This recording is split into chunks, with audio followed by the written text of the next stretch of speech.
Kalau kau bisa menerjemahkan tulisan ini, aku beri kau 10 miliar rupiah. Miliarder itu tertawa, mengira gadis lusuh di depannya hanya bercanda. Namun tawa itu membeku ketika gadis itu mulai membaca.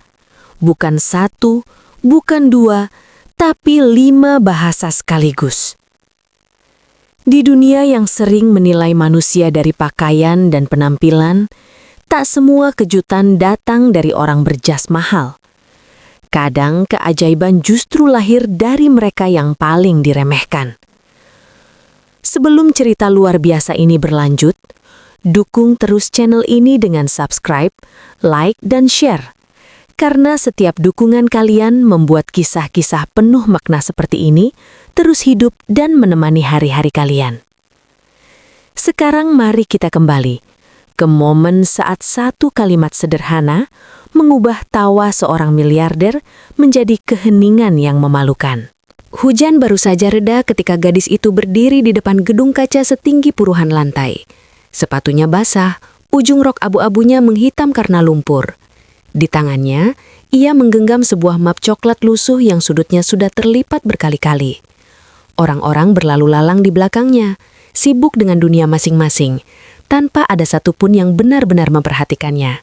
Kecuali satpam di pintu masuk yang sejak tadi menatapnya dengan ragu. "Maaf Nona, gedung ini bukan untuk umum," kata satpam itu. Suaranya datar, tapi tatapannya jelas meremehkan. Gadis itu mengangguk kecil, wajahnya tenang.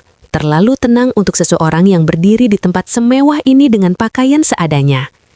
"Saya hanya ingin bertemu Tuan Arman," ucapnya pelan. "Sebentar saja." Nama itu membuat alis satpam terangkat. Arman Wijaya, miliarder yang dikenal dingin, pemilik gedung ini, sekaligus orang yang jarang sekali menerima tamu tanpa janji resmi. Satpam itu nyaris tertawa. Tapi sebelum sempat berkata apa-apa, seorang pria berkacamata keluar dari pintu putar. Jasnya rapi, langkahnya cepat. "Ada apa?" tanya pria itu. "Dia ingin bertemu Pak Arman," jawab satpam singkat. Pria berkacamata menatap gadis itu dari ujung kepala sampai kaki. Ada keraguan, tapi juga sesuatu yang sulit dijelaskan. Sebuah kepercayaan diri sunyi yang tak biasa. "Untuk urusan apa?" Gadis itu mengeluarkan selembar kertas dari dalam map. Kertas itu terlihat tua, tulisannya asing. "Ini," katanya. Katanya, siapapun yang bisa menerjemahkan tulisan ini akan diberi 10 miliar. Pria berkacamata terdiam. Ia mengenali kertas itu. Beberapa hari lalu, Tuan Arman memang membuat pernyataan setengah bercanda di sebuah forum tertutup. Sebuah tantangan bagi para akademisi dan penerjemah profesional. Sudah puluhan orang mencoba. Profesor, doktor bahasa, pakar manuskrip, dan semuanya gagal. "Baik," kata pria itu akhirnya. "Ikut saya." Ruang kerja Arman Wijaya luas dan sunyi. Dinding kaca memperlihatkan langit kelabu Jakarta. Di balik meja besar dari kayu gelap, Arman duduk sambil membaca dokumen. Rambutnya disisir rapi, jam tangannya berkilau. Ketika gadis itu masuk, Arman bahkan tidak langsung menoleh. "Ada apa?" tanyanya tanpa mengangkat kepala. "Seorang penerjemah," jawab asistennya ragu. Barulah Arman menoleh. Pandangannya berhenti di gadis itu, dan sudut bibirnya terangkat tipis, senyum yang lebih mirip ejekan. "Tahu," katanya. "Berapa umurmu?" 22, jawab gadis itu. Arman tertawa kecil. "Dan kau pikir bisa menerjemahkan kertas itu?" Gadis itu tidak tersinggung. Ia melangkah maju dan meletakkan kertas di atas meja. "Saya tidak berpikir," katanya tenang. "Saya hanya membaca." Tawa Arman pecah, lebih keras lagi kali ini. "Dengar Nona, aku sudah membayar orang-orang terbaik. Mereka bicara tentang bahasa mati, simbol kuno, kemungkinan palsu. Kalau kau hanya datang untuk mencoba keberuntungan..." "Bahasa Sanskerta kuno," potong gadis itu pelan. Tawa itu berhenti seketika. Arman menyipitkan mata. "Apa?" "Baris pertama," lanjut gadis itu. Jarinya menunjuk bagian atas kertas. Bahasa Sanskerta kuno bercampur dengan struktur Pali awal. Kalimat pembukanya doa, bukan kutukan seperti yang mereka kira. Ruangan mendadak sunyi. Asisten Arman menahan nafas. Itu baru satu bahasa, kata Arman berusaha tetap santai. Lanjutkan. Gadis itu menarik nafas, lalu membaca lagi. Bagian tengahnya bukan Sanskerta. Itu prasasti Jawa kuno, sekitar abad ke-9. Ada penyimpangan dialek yang menunjukkan wilayah pesisir. Wajah Arman mulai berubah, senyumnya menghilang. Lalu bagian bawah, kata gadis itu suaranya tetap stabil. Menggunakan aksara Arab awal sebelum tanda baca disempurnakan. Isinya bukan ramalan, tapi peringatan. Arman berdiri perlahan. Berhenti. Gadis itu menutup mulutnya. Ia menatap Arman, menunggu. Kau bilang 5 bahasa, kata Arman pelan. Ya, jawab gadis itu. 2 sisanya tersirat. Struktur kalimatnya mengikuti pola Latin klasik, tapi maknanya disandikan dengan logika Mandarin kuno. Kalau diterjemahkan mentah-mentah, artinya akan salah. Arman terdiam lama. Untuk pertama kalinya, ia memandang gadis itu bukan sebagai pengemis keberuntungan, melainkan teka-teki hidup. Kau belajar di mana? Tanya Arman akhirnya. Di mana saja, jawab gadis itu jujur. Perpustakaan umum, buku bekas, internet gratis, dan dari ibu saya. Ibumu seorang profesor? Gadis itu menggeleng. Ibu saya pembantu rumah tangga. Tapi dia mengajarkan satu hal, bahwa bahasa bukan soal gengsi, tapi tentang mendengarkan. Kata-kata itu menghantam Arman lebih keras dari penjelasan teknis apapun. Ia kembali duduk, kali ini tanpa sandaran. Terjemahkan semuanya, katanya singkat. Gadis itu mengangguk-angguk. Selama hampir 20 menit, ia membaca dan menjelaskan. Bukan sekedar mengalihbahasakan kata, tapi menyusun ulang makna, konteks sejarah, dan niat penulisnya. Kertas itu ternyata bukan artefak biasa, melainkan pesan lintas zaman tentang keserakahan, kekuasaan, dan kejatuhan mereka yang merasa paling pintar. Ketika gadis itu selesai, ruangan kembali sunyi. 10 miliar, kata Arman akhirnya. Aku menepati janjiku. Gadis itu tersenyum kecil. Saya tidak datang untuk uang, katanya. Alis Arman terangkat. Lalu untuk apa? Untuk membuktikan, jawabnya pelan. Bahwa tawa seringkali datang terlalu cepat sebelum orang benar-benar mengerti apa yang ada di depannya. Di luar, awan mulai bergeser, cahaya matahari menembus kaca. Dan untuk pertama kalinya hari itu, Arman merasakan ia baru saja belajar membaca manusia, bukan angka. Arman Wijaya menepati janjinya dengan cepat. Terlalu cepat bagi seseorang yang biasanya menunda segalanya demi kalkulasi. 1 panggilan singkat, 1 instruksi singkat, dan layar tablet di mejanya menampilkan angka yang membuat banyak orang bergemetar hanya dengan melihatnya. Namun gadis itu, yang sejak awal bahkan belum menyebutkan namanya, tidak bereaksi apapun. Ia hanya duduk tenang di kursi tamu. Kedua tangannya terlipat di pangkuan, menatap lantai marmer yang memantulkan cahaya pucat sore hari. Namamu? Tanya Arman akhirnya. Namaku Nara, jawabnya. Arman mengangguk. Nara, ulangnya pelan seolah sedang mencicipi bunyi nama itu. Aku ingin kau bekerja denganku. Nara mengangkat kepala. Dalam hal apa? Bahasa, manuskrip, arsip, kata Arman. Aku punya banyak koleksi yang belum bisa dibaca siapapun. Kau baru saja membuktikan bahwa kau berbeda. Nara terdiam sejenak. Tawaran itu besar, terlalu besar. Bekerja dengan Arman Wijaya berarti masuk ke dunia yang selama ini hanya ia lihat dari kejauhan. Dunia yang sering menutup pintu bagi orang-orang sepertinya. Saya perlu waktu, katanya akhirnya. Arman tersenyum tipis. Kau boleh pergi sekarang, tapi jangan terlalu lama berpikir. Kesempatan seperti ini jarang datang 2 kali. Nara keluar dari gedung itu menjelang senja. Langit telah berubah jingga, dan kota kembali berisik seperti biasa. Tidak ada yang tahu bahwa gadis yang berjalan di trotoar itu baru saja membuat salah satu orang paling berkuasa di negeri ini terdiam. Di dalam tasnya, ia menyimpan kartu nama Arman.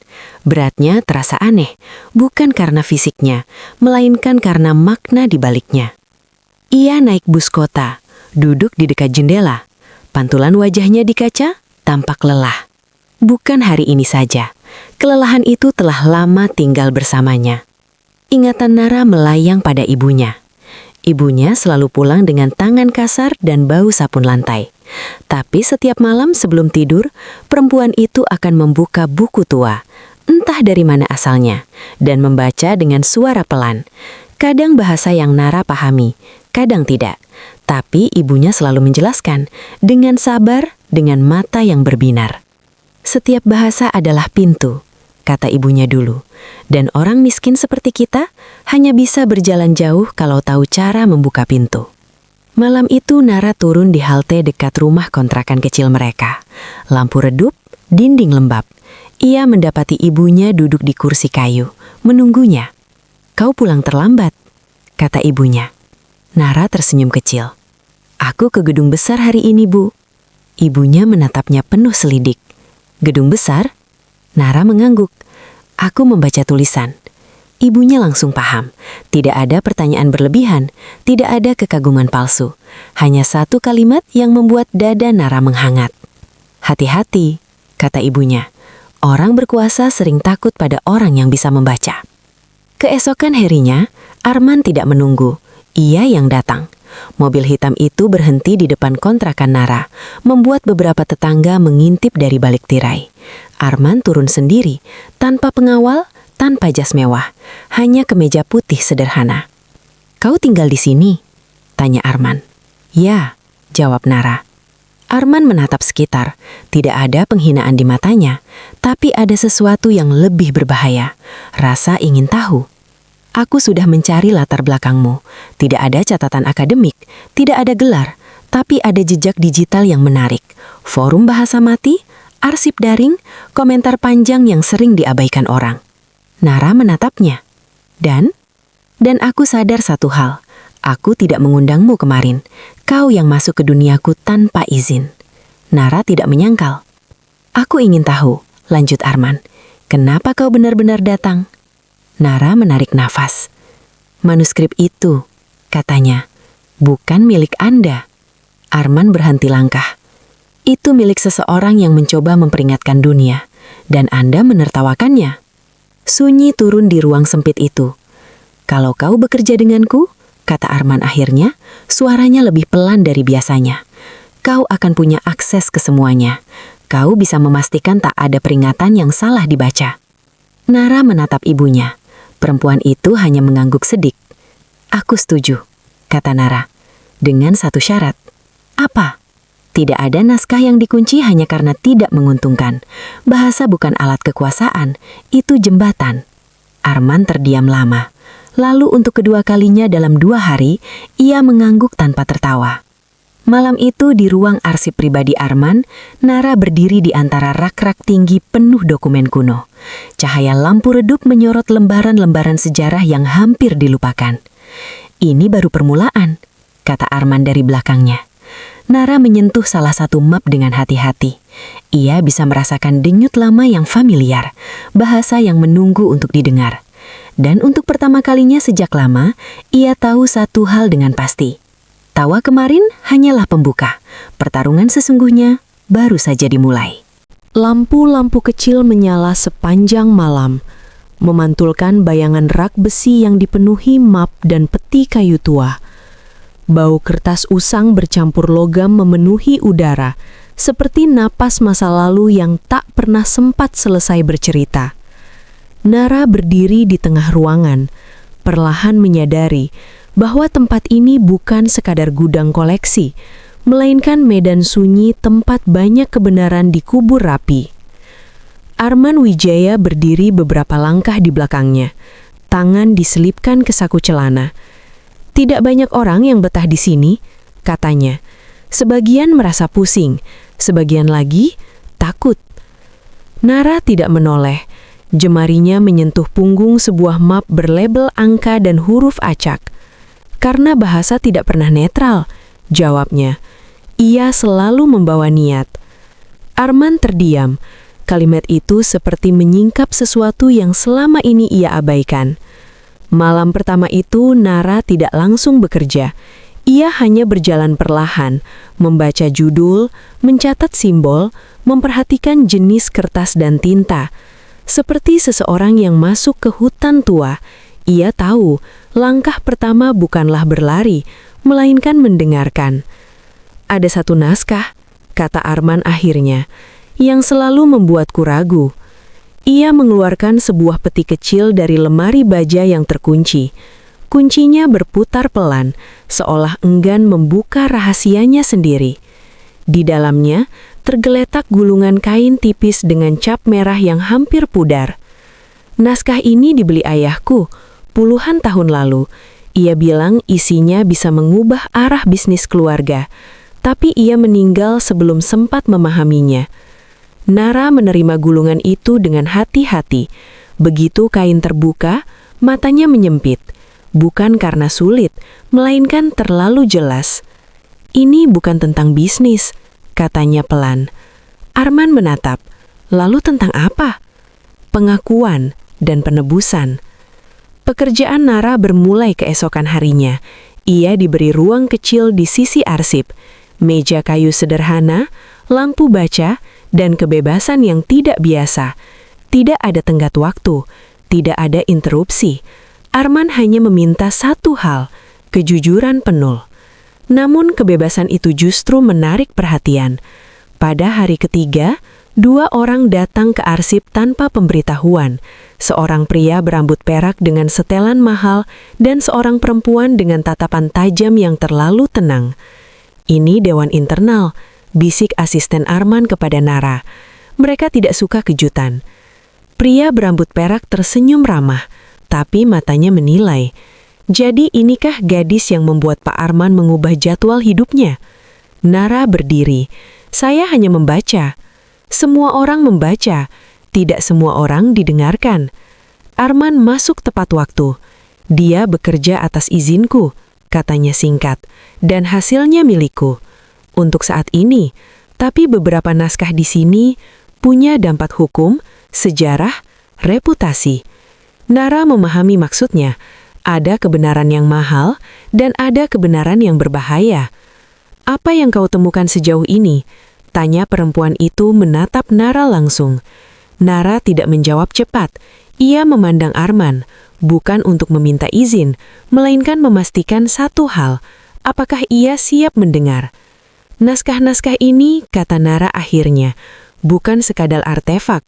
Beberapa di antaranya adalah catatan peringatan tentang perjanjian lama, tentang pengambil alihan tanah, tentang nama-nama yang dihapus. Udara menegang. Pria berambut perak terkekeh kecil. Itu interpretasi. Itu terjemahan. Balas Nara tenang.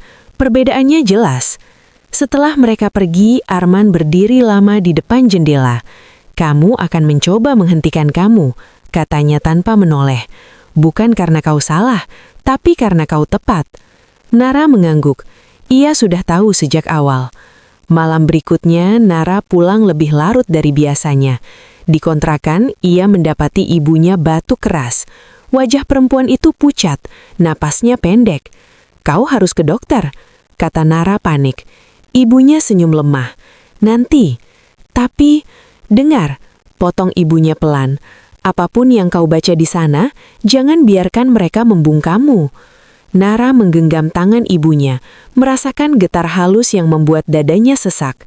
Pertama kalinya 10 miliar itu terasa tidak berarti apa-apa. Keesokan paginya, Nara menemukan sebuah map di mejanya, tanpa label, tanpa catatan. Di dalamnya 1 lembar saja, tulisan tangan, bahasa yang sangat ia kenal. Ia membaca 1 baris lalu berhenti. Baris itu bukan peringatan, bukan doa, melainkan nama ibunya, ditulis dalam sandi lama, disertai tanggal dan tempat. Langkah kaki Arman terdengar di belakangnya. Kamu sudah membukanya. Nara berbalik, matanya tajam. Ini bukan kebetulan. Arman menghela napas panjang. Tidak. Berarti ibu saya, suara Nara bergetar, pernah menjadi bagian dari semua ini. Melebihi yang kau kira, jawab Arman pelan. Dan naskah yang kau terjemahkan hari pertama, itu ditulis untuk orang seperti kamu. Sunyi menelan ruangan. Di antara rak-rak tua itu, Nara menyadari satu hal yang mengubah segalanya. Ia tidak hanya membaca sejarah, ia adalah bagian dari sejarah itu sendiri. Dan apapun yang akan terjadi selanjutnya, tidak ada jalan kembali. Nara tidak langsung bicara. Ia menatap lembaran kertas itu lagi. Nama ibunya ditulis dengan sandi yang hanya dipakai oleh kelompok kecil linguis bayangan pada masa lampau. Tangannya bergetar, bukan karena takut, melainkan karena satu kesadaran pahit. Hidupnya selama ini bukan kebetulan. Semua pintu yang terbuka, semua bahasa yang terasa akrab, semuanya punya akar. "Apa peran ibu saya?" tanya Nara akhirnya. Suaranya rendah. Arman mendekat, lalu duduk di kursi seberang meja. Untuk pertama kalinya, wajahnya tampak lelah. "Dia bukan pekerja rendahan seperti yang ia ceritakan padamu," katanya. "Dulu, ia bagian dari proyek ayahku, sebuah tim kecil yang ditugaskan membaca naskah-naskah berbahaya." "Berbahaya bagi siapa?" "Bagi orang-orang yang berkuasa," jawab Arman jujur. Naskah itu mengungkap perjanjian lama antara keluarga besar dan negara, pengambil alihan tanah, pemalsuan sejarah, nama-nama yang dihapus demi stabilitas. Nara menggenggam tangan. "Lalu ibu saya?" "Dia berhenti," kata Arman. Ketika menyadari terjemahannya akan dipakai untuk menutup kebenaran, bukan membukanya. Dia menghilang, mengganti identitas, dan menyimpan satu salinan pesan yang akhirnya sampai ke tanganmu. Nara teringat malam-malam ketika ibunya membaca pelan, menjelaskan makna kata demi kata, seolah sedang menyiapkan seseorang. Bukan untuk ujian, tapi untuk hari ini. "Kenapa ayahmu membiarkannya pergi?" tanya Nara. Arman tersenyum pahit. Dia tidak bisa menghentikannya, dan mungkin tidak ingin. Hari-hari berikutnya berubah menjadi perlombaan sunyi. Nara bekerja lebih cepat, lebih fokus.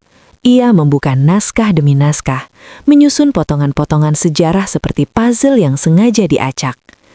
Setiap terjemahan ia simpan dalam 2 salinan. Satu untuk Arman, satu lagi untuk dirinya sendiri. Sementara itu, tekanan datang dari segala arah. Telepon Arman tak pernah berhenti. Investor menuntut penjelasan. Dewan internal mengirimkan surat peringatan.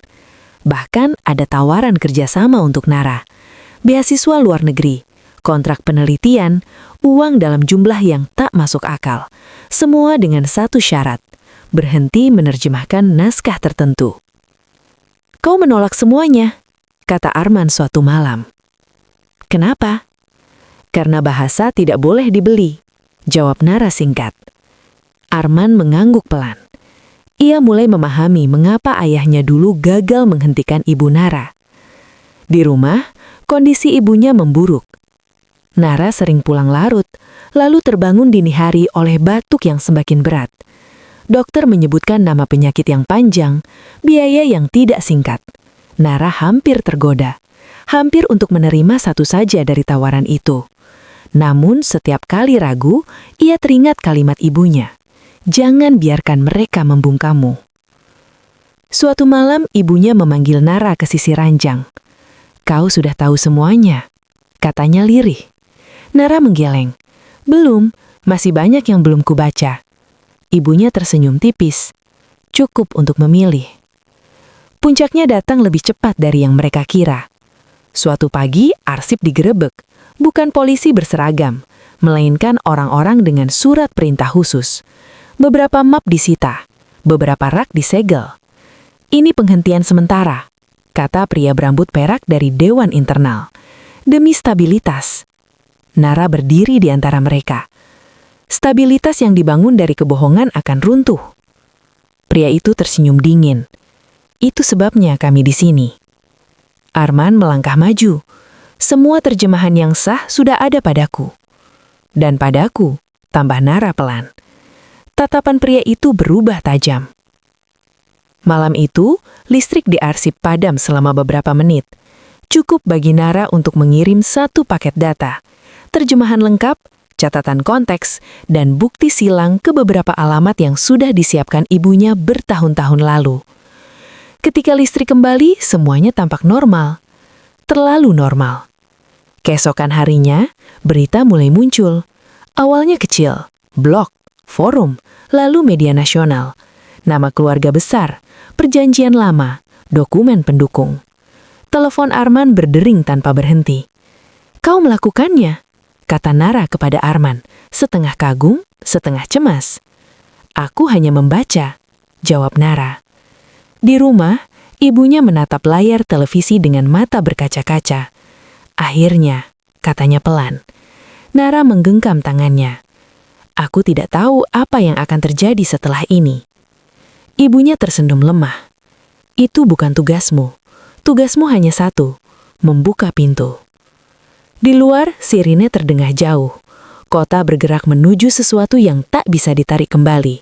Dan Nara tahu, apapun akibatnya, kisah ini tidak lagi bisa ditertawakan. Kota berubah lebih cepat daripada yang diperkirakan siapapun. Pagi itu, nama-nama yang selama puluhan tahun hanya beredar di ruang tertutup, kini terpampang di layar-layar besar. Analis berbicara dengan nada hati-hati.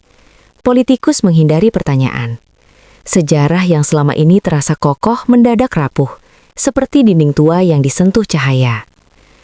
Di ruang arsip yang setengah disegel, Arman duduk memandangi layar laptopnya. Grafik saham turun, lalu naik, lalu turun lagi. Namun untuk pertama kalinya, ia tidak merasakan kepanikan. Yang ada justru rasa hampa, seolah semua angka itu kehilangan makna. Nara berdiri di dekat rak yang tersisa.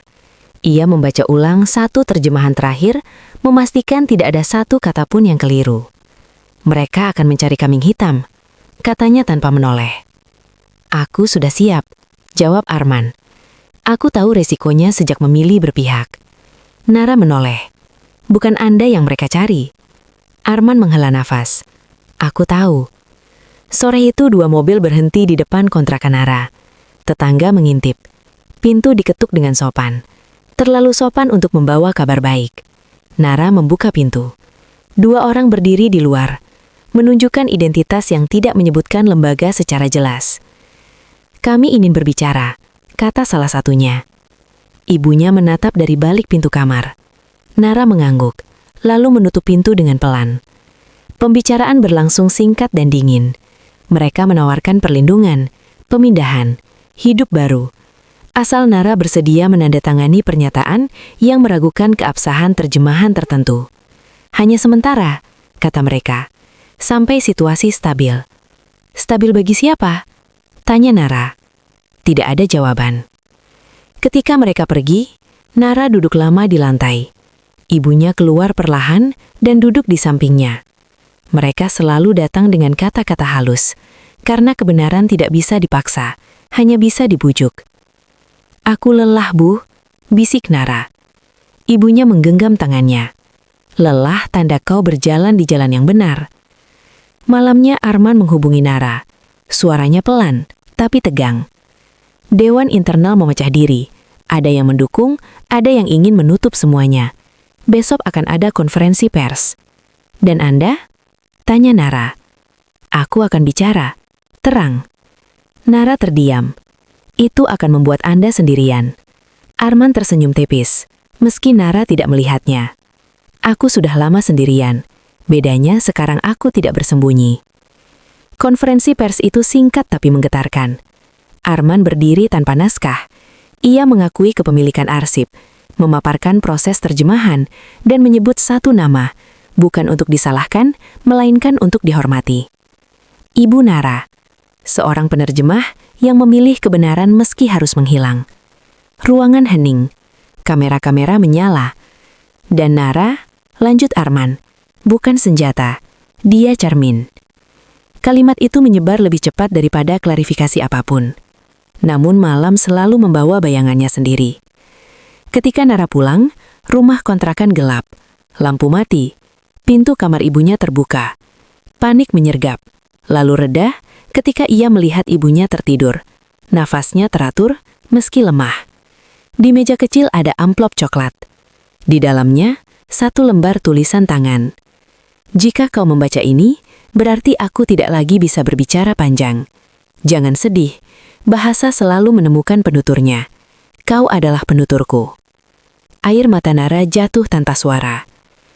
Keesokan harinya, berita baik dan buruk datang bersamaan. Beberapa dokumen resmi dibuka. Sebagian pejabat mengundurkan diri. Di saat yang sama, tekanan terhadap Nara meningkat. Ancaman terselubung, pesan anonim, tawaran terakhir yang nilainya tak masuk akal. Nara mematikan ponsel. Ia duduk di arsip, membuka map yang paling awal ia sentuh. Ada catatan kecil di pinggir kertas, tanda tangan samar ibunya. Ia tersenyum. Aku akan selesai, bisiknya. Malam penentuan tiba. Nara mengunggah satu paket terakhir. Bukan hanya terjemahan, melainkan metode. Cara membaca, cara membedakan makna dari kepentingan. Ia membuka pintu bagi siapapun untuk memverifikasi, mengkritik, dan memahami. Ketika unggahan itu tayang, Nara menutup laptop. Ia menatap rak-rak yang sekarang terasa lebih ringan. Arman berdiri di ambang pintu. Apapun yang terjadi setelah ini, terima kasih. Nara mengangguk. Bahasa bukan milik siapapun, ia hanya ingin jujur. Di luar hujan turun pelan, bukan badai melainkan gerimis yang menenangkan. Dan untuk pertama kalinya sejak semuanya dimulai, Nara merasa pekerjaannya hampir selesai. Bukan karena kebenaran telah menang sepenuhnya, melainkan karena pintu sudah terbuka. Pagi itu datang dengan keheningan yang tidak wajar. Tidak ada ketukan pintu, tidak ada pesan ancaman, tidak ada panggilan dari nomor tak dikenal. Seolah kota menahan napas setelah ledakan kebenaran yang semalam menyebar kemana-mana. Nara bangun lebih awal. Ia duduk di sisi ranjang ibunya, memperhatikan dada yang naik turun pelan. Wajah itu tampak lebih tenang dari biasanya. Lelah, tapi tidak gelisah. Aku akan ke arsip, bisik Nara. Ibunya membuka mata sedikit. Pergilah, katanya lirih. Hari ini akan berat. Di gedung arsip, suasana berubah drastis. Beberapa rak telah kosong. Segel-segel resmi terlepas. Namun di tengah kekosongan itu, ada sesuatu yang baru. Orang-orang, jurnalis, akademisi, peneliti independen. Mereka datang bukan untuk mengambil, melainkan untuk membaca. Untuk pertama kalinya, arsip itu tidak lagi sunyi dan tertutup. Ia hidup. Arman berdiri di tengah ruangan. Wajahnya pucat, tapi tegar. Aku tidak bisa mengendalikan semuanya lagi, katanya pada Nara. Tidak perlu, biarkan bahasa bekerja. Seorang profesor tua mendekat, suaranya bergetar karena emosi. Metode yang Anda unggah semalam, itu jujur. Itu bisa dipelajari. Nara mengangguk. Itu tujuannya. Namun dunia tidak berubah tanpa perlawanan terakhir. Menjelang siang, berita lain muncul.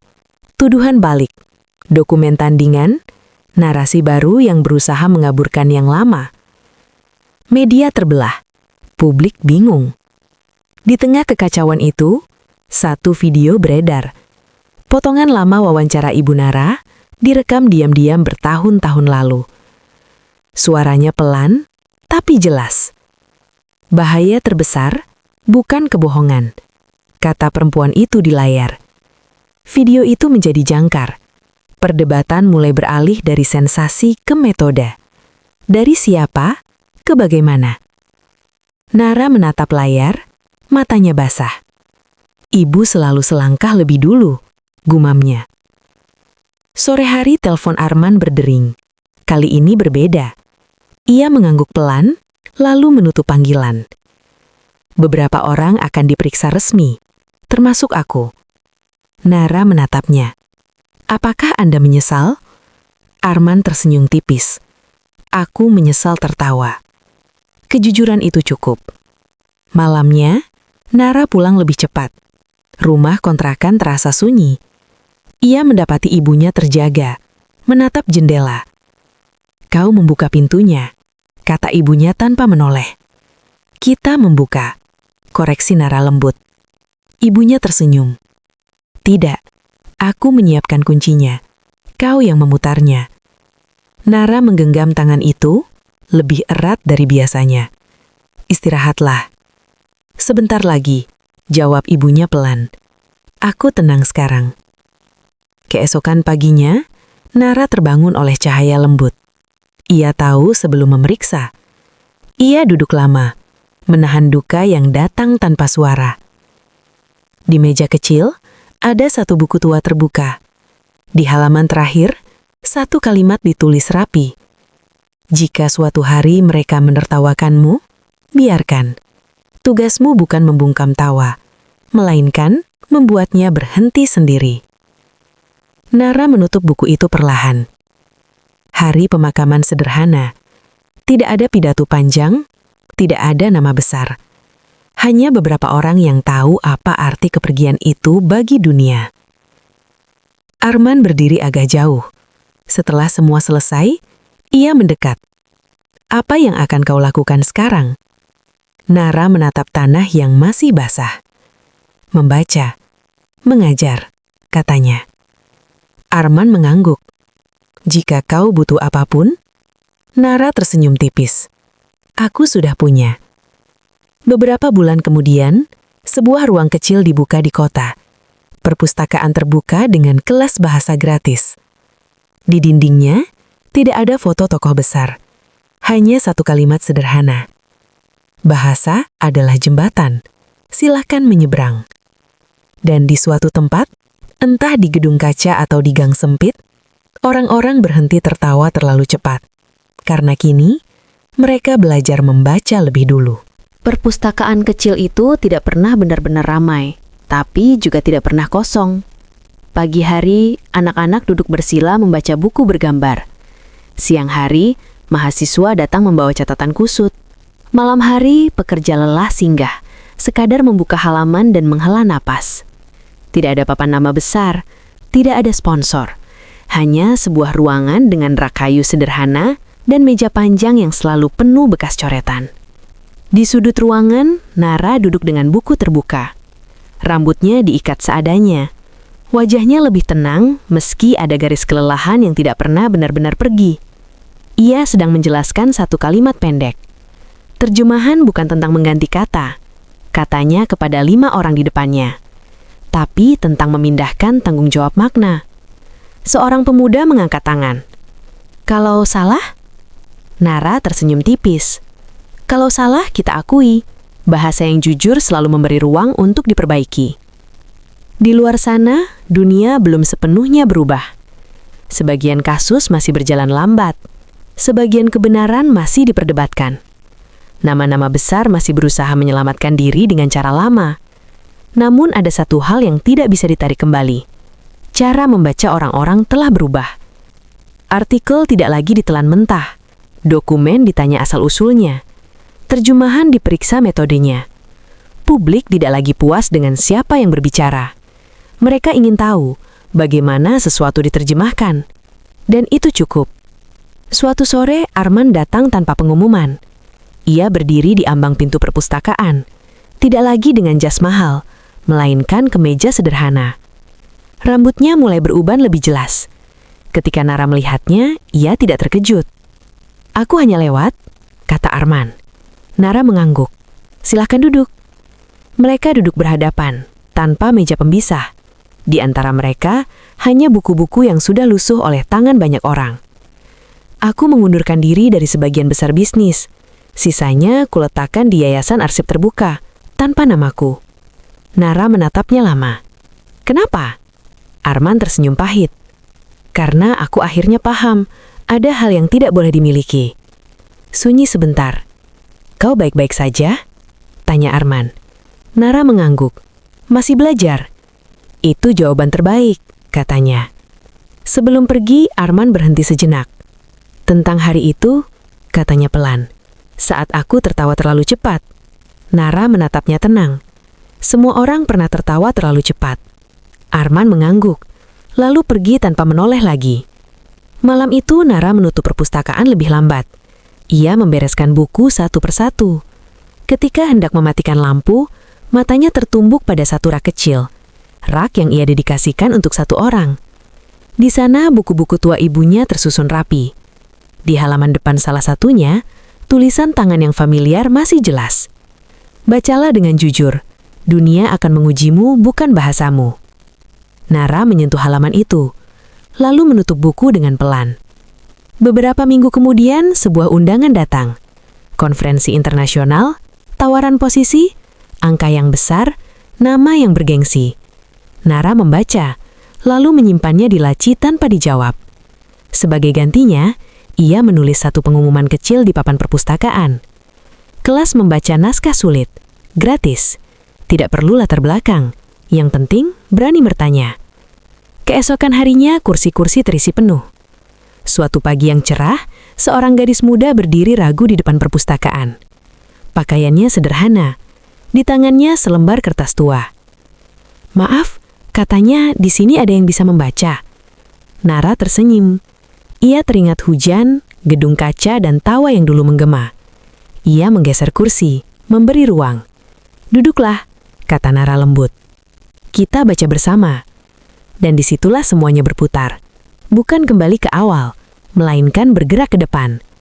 Karena pada akhirnya, balas dendam terbaik bukanlah uang, kuasaan, atau tepuk tangan.